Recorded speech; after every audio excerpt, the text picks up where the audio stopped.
Apa legyint, és apa kocsit hajt.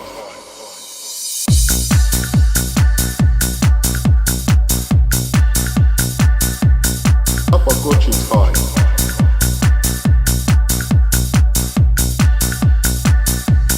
Apa kocsit hajt.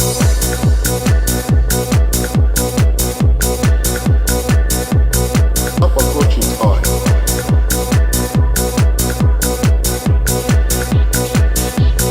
Apa kocsit hajt. Apa kocsit hajt. Apa kocsit hajt.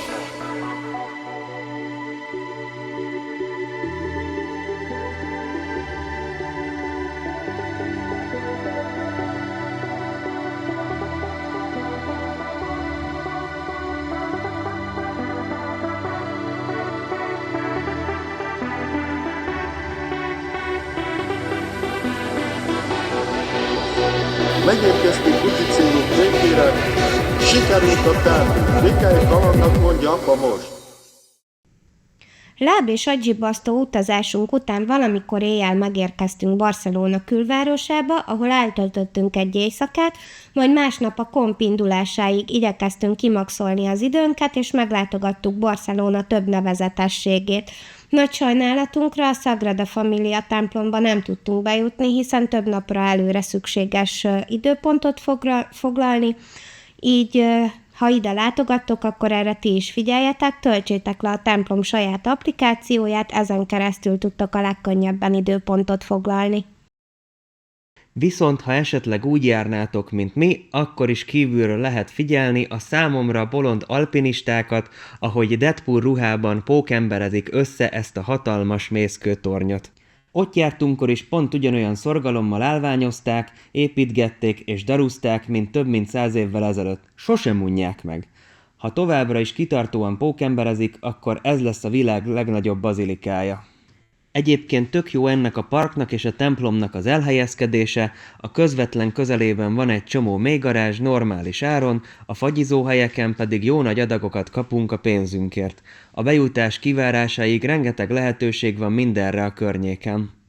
Ahogy az energiánk engedte, viszonylag sok helyet igyekeztünk bejárni a városban, az én kedvenceim Antoni Gaudí épületei voltak, a jövő temploma után a csodálatos Casa Batlló. Bár az embertömeg itt is hihetetlen mértékeket öltött, rengetegen próbáltak bejutni, az utcán hatalmas kígyózó sor állt. Ugyanakkor én ennél a helynél voltam a legjobban kiakadva azon, hogy az emberek látszólag csak azért állnak sorban, hogy felmenjenek a legfelső emelet teraszára, hogy onnan integessenek és a párjuk kívülről fotózza őket Instagramra. Sajnos nem volt türelmünk a sorhoz, viszont utólag meglepődtem, hogy mennyi minden van bent. Visszatekintve már lehet, hogy kivárnám ezt az embertelen sort. Egyébként Barcelona hihetetlenül izgalmas és színes város. Rengeteg izgalmas programmal, látnivalóval, kultúrával, ízekkel, illatokkal, mindenképpen szeretnénk még visszatérni ide, és akkor még úgy gondoltuk, hogy talán amikor hazafelé jövünk Magyarországról, újra lesz időnk kicsit szétnézni a városban, azonban a visszafelé vezető útunk egy kicsit máshogy alakult, de erről majd talán egy későbbi videóban beszélünk. Barcelona belvárosa lenyűgöző és tele van élettel, hatalmas a forgalom és nagy a nyüzsgés az utcákon, ehhez képest viszont annyira nem tapasztaltunk sok dugót. A spanyol vezetősi kultúra kicsit számunkra még mindig hirtelen és erőszakos, de még mindig nem annyira barátságtalan, mint Olaszország egyes részein. Nagyvároshoz képest viszonylag tetszettek nekem a tágas terek, viszont tájkritikusként mindent úgy szemlélek, hogy laknék-e az adott helyen, ezért Barbie az elején sokáig meg volt sértődve, hogy látszólag semmi sem jó nekem. Maga az építési stílus nekem nagyon sok helyen hasonlított a tipikus budapesti heringpartizós társasházakéhoz, viszont ha nem a lakhatás szempontjából nézem a dolgokat, akkor azért tetszett az utcán császkálás. Vidékpárti emberként azt is el kell ismernem, hogy azért sokkal nagyobb volt a tisztaság és a rendezettség, mint Pesten, és a klíma is sokkal jobb, mint egy átlag európai nagyvárosban. A tágas tereken elég sok fa van, és a klímának köszönhetően elég sok a mutatós trópusi növény is. Ahhoz képest, hogy 5 millióan laknak itt, egyáltalán nem volt zsúfolt, de amíg ezt nem tudtam, elég sokat puffogtam azért. A belváros felfedezése után a külvárosi parkok felfedezését terveztük, azonban közben késő délután sajnos elerett az eső, így egy kicsit hamarabb ért véget a túránk, mint azt terveztük, és rengeteg érdekes hely meglátogatásáról kellett lemondanunk. Így viszont a kompreszállás előtt volt időnk egy kicsit vacsorázni és bevásárolni a 21 órás hajóútra, ugyanis akkor még nem tudtuk, hogy pontosan mire számíthatunk majd a fedélzeten.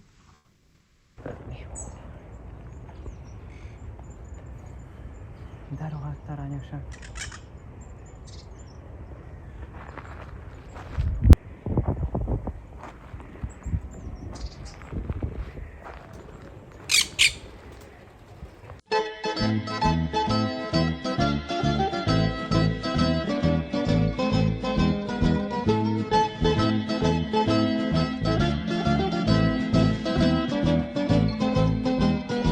Azt nem tudom. Nincs senki a izénél? Szóval a hajónk este 10-kor indult a kikötőből, így már 9-re ott kellett lennünk.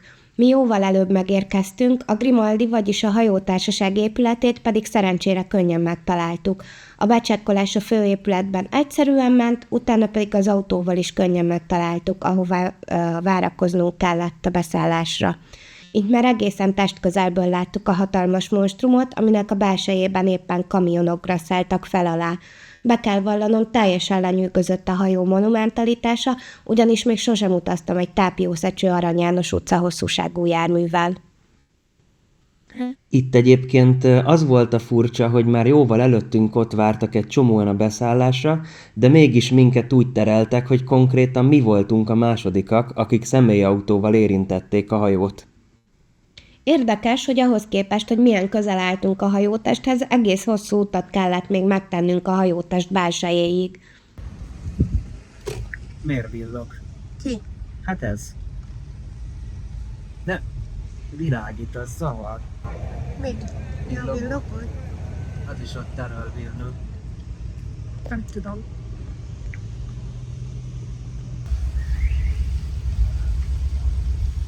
Az első a felvezető autó? Jézusom, ott fogunk bemenni. Úristen, Mari.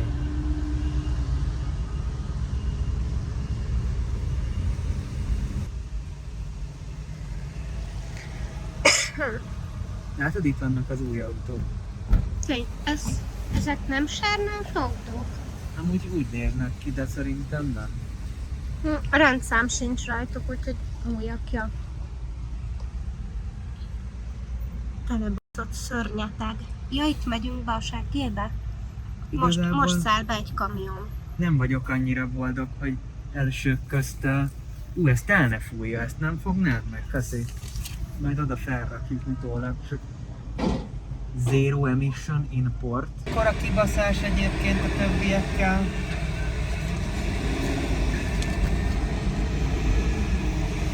Ez nagyon gyorsan jön, te.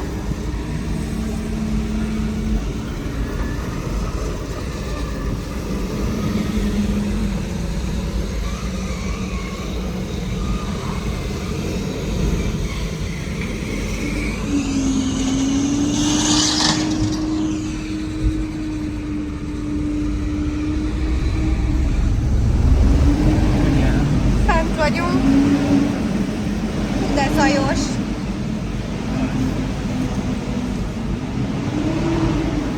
Ja, a motoroktól.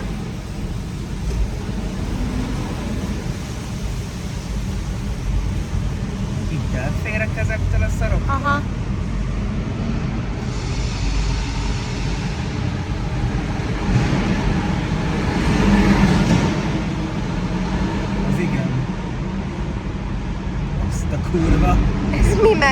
már.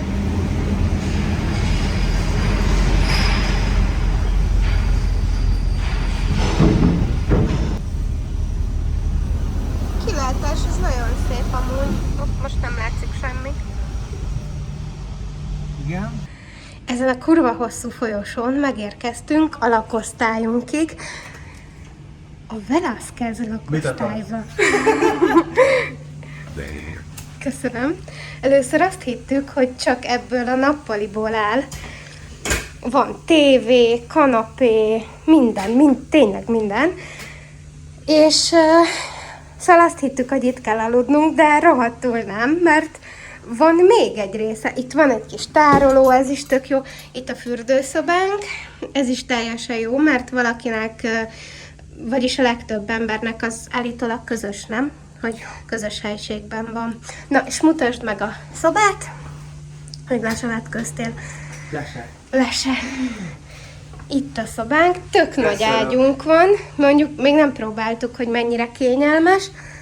Tök tágas, hatalmas. Kibaszottul tetszik, nagyon Itt mi van, ezt megnézted? Ilyen gardrób. Gardrób. Hát itt több napot el lehetne tölteni. Még a levegőt is szippantsák nekünk, lehet fingani. És akkor a kilátás? Úristen! Hagyni.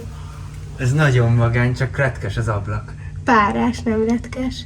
Úristen! Hát ennyi. A szobánktól azért voltunk annyira elragadtatva, mert egyáltalán nem erre számítottunk. Próbáltunk a neten utána nézni, hogy pontosan milyen lesz, de a hajótársaság honlapján csak megközelítőleges leírások voltak a különböző szobatípusokról, képek pedig egyáltalán nem. Olvastunk viszont olyan hozzászólásokat, amik szerint az utazók nem voltak túl elégedettek. Abban sem voltunk biztosak, hogy tartozik-e egyáltalán a szobánkhoz saját fürdő, ezt pedig én mindenképpen szerettem volna. Szóval alapvetően nem voltunk túl magas igényekkel és elvárásokkal a szobánkat illetően, éppen ezért nagyon kellemesen csalódtunk. A hajótest belseje pedig megdöbbentően kellemes meglepetéseket tartogatott számunkra. Mikor elindultunk felfedezni, abban sem voltunk biztosak, hogy visszatalálunk-e a kabinunkhoz. A fedélzet a 11. emeleten volt, a szobánk pedig a 8-on. A 9. és a 10. emelet pedig tele volt bárokkal, éttermekkel, ajándékboltokkal, kaszinókkal és játéktermekkel. Itt a felvételeken kicsit üresnek tűnik minden.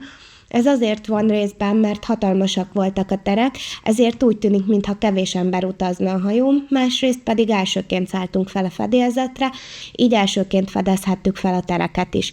Később ezek a közösségi terek megteltek emberekkel, és voltak, akik aztán itt is verték fel a táborukat, sátrukat és a folyosókon aludtak. A fedélzet is tartogatott számunkra meglepetéseket, sajnos mivel október vége volt, a medencék már nem voltak feltöltve vízzel, de nappal így is jókat napoztunk a szélén.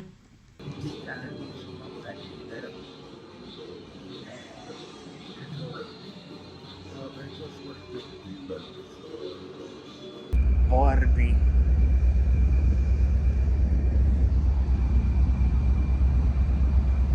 Hát ez valami Isten. Itt is van még egy csomó étterem. De már most is a vízen vagyunk amúgy, nem? Hát igen. Nem hullámzik meg semmi, érsz. Most még. Elfog. Onnan indultunk? Onnan. Amúgy szédítő a mélység alattunk. Ezen az úton jöttünk autóval. Ott érkeztünk meg. Ott jönnek a kamionok, tényleg, ott szálltunk be a seggébe. Ehhez a Grimaldi Line épülethez érkeztünk meg először, ott álltunk sorba. Könyörgök, ne esd el teleszon. Nem szeretném. Nézzünk ki oda a végébe. Hú, itt szállnak fel a kamionok. Mit szólnak? Attenzione prego. Attenzione. Ricordiamo ai partecipanti del gruppo l'Italia a sedesta che per il self-service è necessario portare con sé la carta d'imbarco. Grazie. És ha nyár lenne, itt lenne a medence. Nem semmi. Tényleg nem. Tetőbár, étterem, Ott van egy ilyen belső medence. az egy mélyebb, gondolom. Elképesztő. Nagyon magány. Ez természetes tücsök, vagy itt csinálják a hangot. Szerintem természetes, de az amúgy durva. Ez a gépház.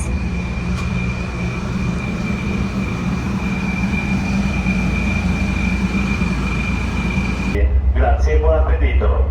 Su atención, por favor. Recordamos a los señores pasajeros que el restaurante a la carta y el self-service situados en el piso 10 están abiertos. Gracias y buen provecho.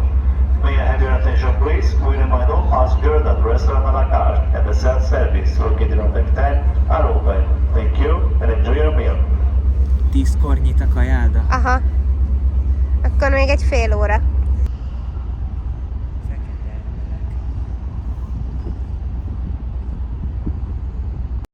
Amikor a hajó elindult, szinte észre sem vettük. Egyszer csak feltűnt, hogy távolodik a horizont, és már úton is voltunk.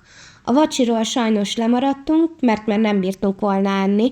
A színházteremben még meghallgattunk egy zenekart, aztán pedig visszavonultunk a kabinunkba.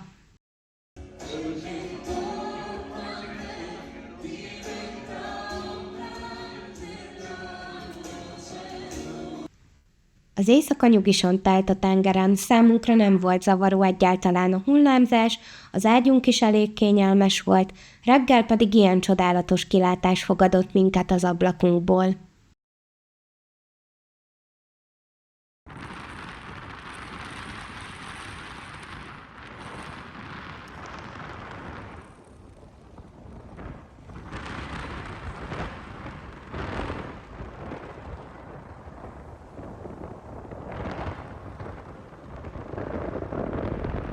Na de a Barbie törpök élete nem csak játék és mese.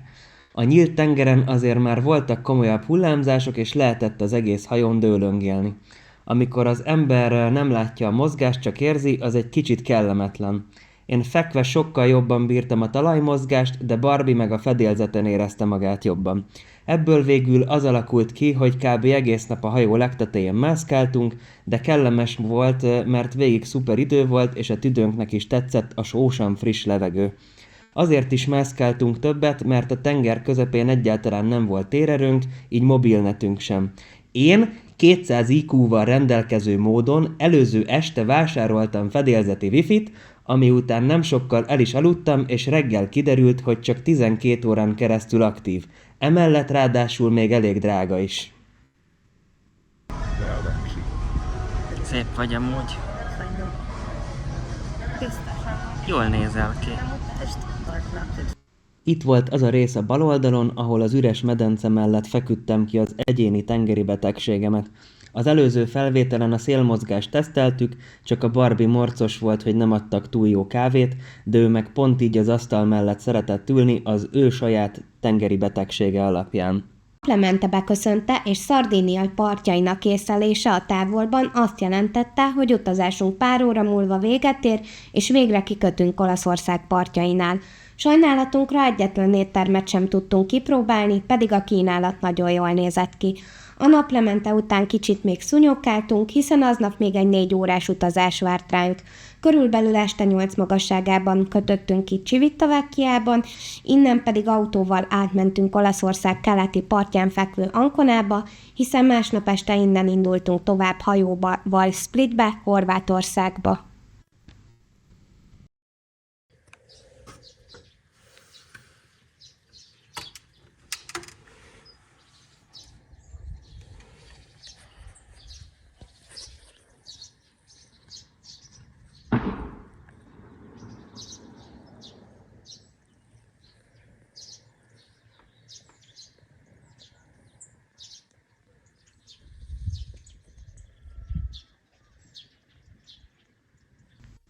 Ancona és környéke lenyűgöző meglepetés volt. Másnap reggel a házigazdánk egy igazán olaszos reggelivel kényeztetett minket, saját családja által készített sonkával, sajttal, süteményekkel, és természetesen végre ihattam egy igazán jó kávét is. Reggeli után elindultunk felfedezni a környéket. Ekkor már elég fáradtak voltunk ahhoz, hogy bevállaljunk egy nagyobb túrát, pedig a dimbes-dombos környék a hatalmas szőlőültetvényeivel nagyon hívogató volt. Ancona és környéke határozottan olyan hely, ahová mindenképpen szeretnénk még visszatérni. A környéken rengeteg felfedezéssel váró hely van, köztük várak, erdők, kilátók, tengerpartok, és a gasztroturizmus is virágzik a környéken. Annak ellenére, hogy nem erőltettünk meg magunkat, így is csodálatosan telt az a néhány óra, amit a környéken töltöttünk. Porto Novo tengerpartja mellett fekvő Lago Grande tónál a vadkacsák, a sirályok és mindenféle madárkák nézegetése egészen kikapcsolt minket. Tájkritikusi szakmám mellett a másik nagy szenvedélyem a vízi galambok tanulmányozása és megfigyelése. A következő felvételeken együtt élvezhetjük ezeknek a lényeknek a sajátos hápogását egy kis sirálykárogással megfűzherezve.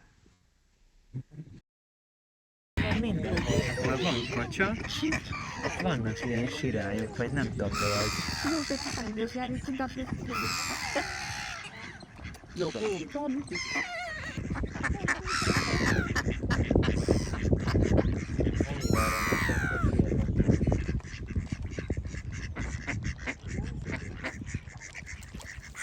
olyan, mintha ilyen kivi lenne, ilyen kivites.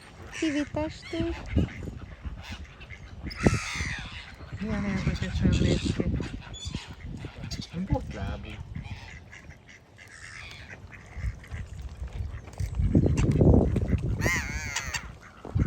Mekkora izét kap. Nem? És bepróbálkoznék vele? Szépen ilyenek is. Jaj, ott.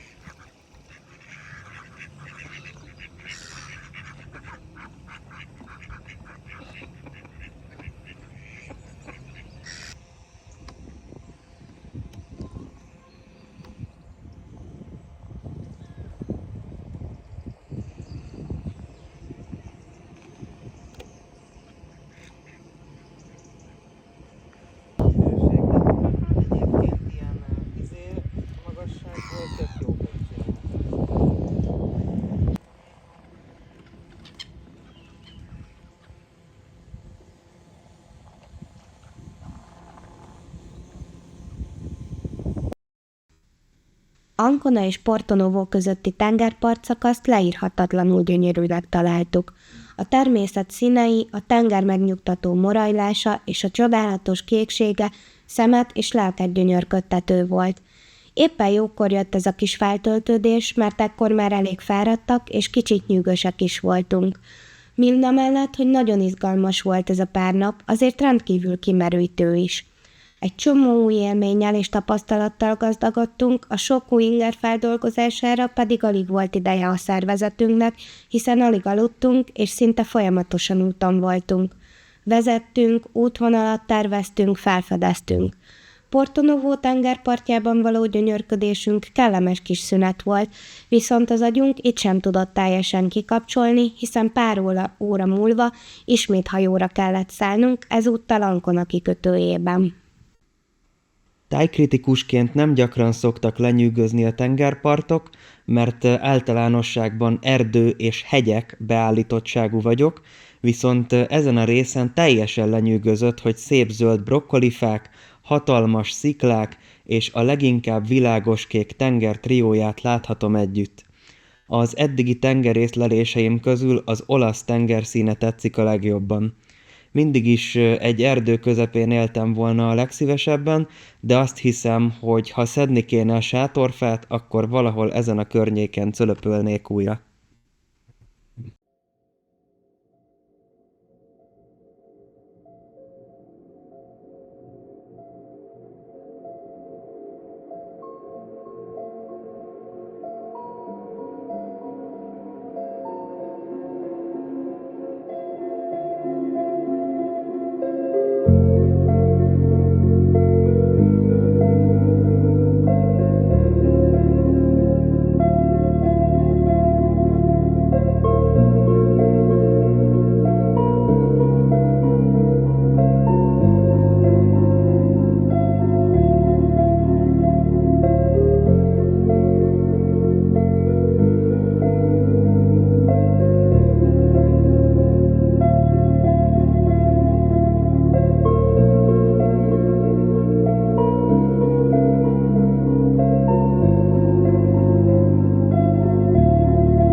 is van, amikor megnyomom, de hogy mit nyomok olyankor, ezt nem tudom.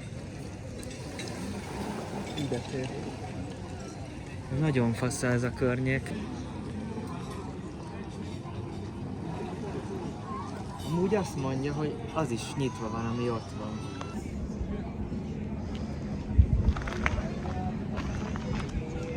Meg vagyok jelölve. Kezdhetsz félni. Mielőtt a kikötőbe vettük volna az irányt, szétnéztünk kicsit Ancona városi részén is, ami kellemes kis esti séta volt a felszállás előtt. Ezúttal a Zsadrolinja hajótársasággal szálltuk át a tengert, és újra felsejlettek bennünk korábbi félelmeink.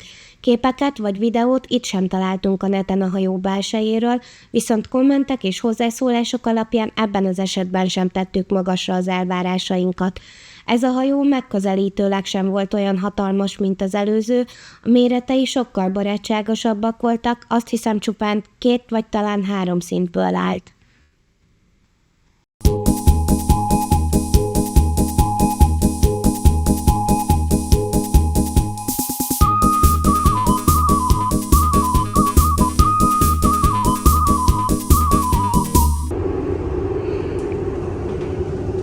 Lehet nyitni a...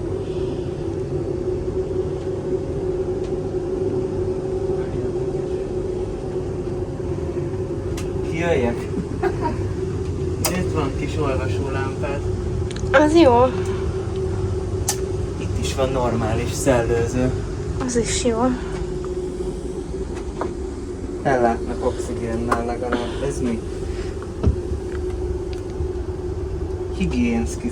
Sajnos, amint láthattátok, ezen a hajón megközelítőleg sem olyan színvonalú volt a kabinunk, mint a Grimaldinál. Amikor először beléptünk a kabinba, eléggé elkeseredtünk, különösen a fürdőhelységet látva. A körülmények nekem leginkább egy zárkához hasonlítottak. A hajótest iszonyú hangosan rezgett, búgott, zúgott. Először azt hittem, nem is fogok tudni aludni, azonban később a hajó körbejárása és egy vacsi után úgy dőltem el, mint egy zsák krumpli. A hajón egyébként a szobákon kívül szerintem minden más helyiséget felújítottak, mert a közösségi területeken voltak okostévék a falon, volt egy ATM az átjáró résznél, és az imádkozós szobában is újszerű bútorok voltak. Azt gondolom, hogy a szobák a 60-as évek óta semmit sem változtak, mert ahhoz át kellett volna alakítani a hajó teljes szerkezetét, és ez nem érte volna meg. Annak ellenére, hogy összességében rosszabbak voltak a körülményeink az olasz hajóhoz képest, ez a horvát út drágább volt.